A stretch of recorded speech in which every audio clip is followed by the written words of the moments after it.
हिमाचल प्रदेश विधानसभा के मॉनसून सत्र में आपदा राहत को लेकर चली चर्चा के दौरान मुख्यमंत्री ठाकुर सुखविंदर सिंह सुक्खू ने विपक्ष और विशेष रूप से नेता प्रतिपक्ष जयराम ठाकुर के आरोपों का विस्तार से जवाब दिया।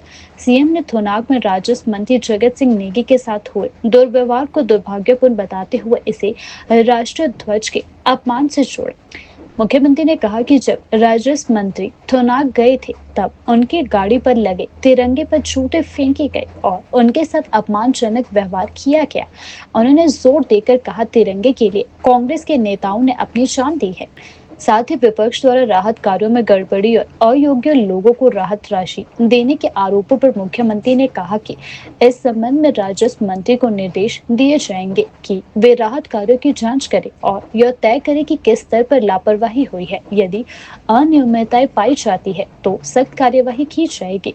जब विपक्ष ने यह कहा कि राज्य सरकार ने पर्याप्त बजट नहीं दिया तो सीएम ने पलटवार करते हुए कहा कि राज्य सरकार संसाधनों की कमी से जूझ रही है और केंद्र सरकार से अपेक्षित सहायता नहीं मिली है। उन्होंने विपक्ष से अपील करते हुए कहा कि अगर आप वाकई राज्य की मदद करना चाहते हैं तो मेरे साथ चले, हम प्रधानमंत्री से मिलकर हिमाचल के लिए राहत की मांग करेंगे। मैंने ये भी कहा कि पूर्व मुख्यमंत्री है, विधायक दल के नेता है, सभी अधिकारियों को दिशा निर्देश दिए कि इनसे बात कीजिए जो क्योंकि इनका विधानसभा क्षेत्र अपना है।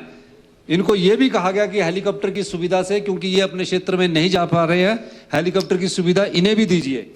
और जो एनडीआरएफ, एसडीआरएफ और हेलीकॉप्टर आया है, ये सरकार के अनुरोध पर आया। आपदा प्रबंधन ने, हमारे सरकार ने अनुरोध किया कि हेलीकॉप्टर आया है। ये कोई एनडीआरएफ, एसडीआरएफ केंद्र सरकार से नहीं आया।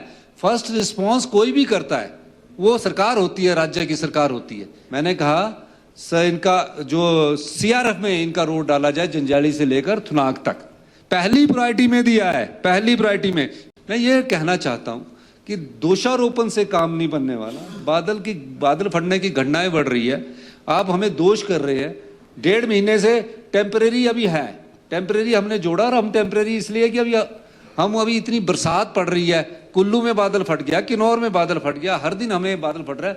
अभी तो क्योंकि जब बारिशें रुकेगी, हम आपके साथ बैठकर, मैं मंच के आपको आश्वासन देना चाहता हूं कि आपके साथ बैठकर आपके विधानसभा क्षेत्र की हम योजनाओं को अमली जामा पहनाएंगे। केंद्र फेडरल स्ट्रक्चर्स में इन्हीं का दायित्व बनता है कि हमारे को जो किस्त मिलती, कोई भी सरकार आ जाए, कोई तीसरी सरकार भी आ जाए, उसको भी एसडीआरएफ के पैसे मिलते हैं। और एनडीआरएफ की कोई ऐसी बड़ी बात नहीं कि स्पेशल है, कोई रिलीफ पैकेज स्पेशल नहीं मिला। कहते 415 करोड़ रुपए आए। जो 2023-24 में आपदा आई ना, रिलीफ उसको कहते ना जिसकी पीड़ा होती है उस समय किया जाए। आपने बहुत अच्छी बात की, मैं आज आपकी बात का कायल हो गया।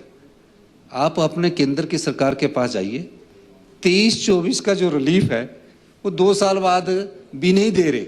10,000 करोड़ के रिलीफ में 1,500 करोड़ रुपया उन्होंने हमें दिया और क्या कहा कि जो आपने खर्चा किया है उसी में खर्च होगा। तो आपको कहां से मिलेगा?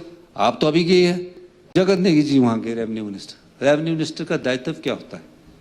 रेवेन्यू मिनिस्टर का दायित्व होता है कि राजस्व से जुड़े जितने भी संबंधित का है, फसल देखने के, बगीचे भी गिर गए आम परिवारों के, सराज में गरीब आदमियों के बगीचे बह गए, फसल में गाद आ गई, मकान में गाद भर गई।